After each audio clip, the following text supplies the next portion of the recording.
দেখো, একটা গুরুত্বপূর্ণ প্রশ্ন আলোচনা করে দিই। সুহানা পারভিন আমাকে জানতে চেয়েছেন, ম্যাম জ্ঞানপীঠ পুরস্কারটা 1967 নাকি 1966? এর উত্তরটা এক কথায় বলেই দেওয়া যেত, কিন্তু উত্তরটা একটু আলোচনার বিষয় আছে। কোনো কোনো বইয়ে দেখবে তারাশঙ্কর জ্ঞানপীঠ পুরস্কার পেয়েছিলেন 1967 বলে লেখা আছে, যদিও উত্তরটা খুব ভুল নয়। কিন্তু আক্ষরিক অর্থে ধরতে গেলে 1967 সালটা ভুল, 1966 সালটাই ঠিক। এইবার বলে দিই এই জ্ঞানপীঠ পুরস্কার বিষয়ে। জ্ঞানপীঠ হলো ভারতীয় সাহিত্যের ক্ষেত্রে সর্বশ্রেষ্ঠ পুরস্কার।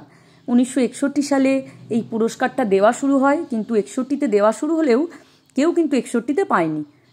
65-তে গিয়ে প্রথম একজন মালয়ালাম সাহিত্যিক এই পুরস্কারটা প্রথম পান। আর নাম হচ্ছেন জি শঙ্কর কুরুপ। 1965 সালে তিনি তার কবিতা সংকলন গ্রন্থের জন্য এই পুরস্কারটি পান। কবিতা সংকলন গ্রন্থটির নাম হলো উদাক্কু ঝাল, অনেকগুলি কবিতার একসাথে একটি সংকলন গ্রন্থ।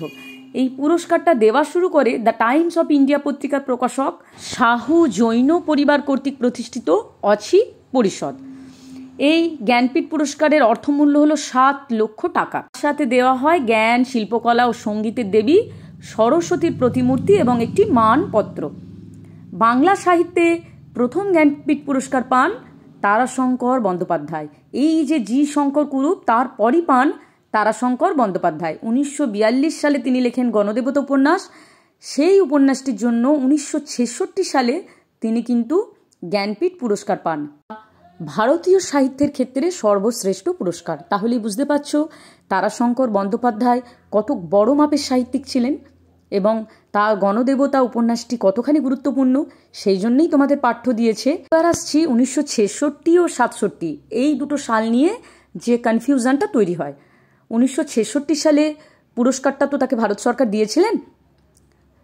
প্রাপ্তির সাল হিসেবে কেউ কেউ কোনো কোনো বইয়ে 1967 সাল লেখে, যেটা কিন্তু সঠিক নয়। কেন সঠিক নয় সেটা একটু জেনে নাও।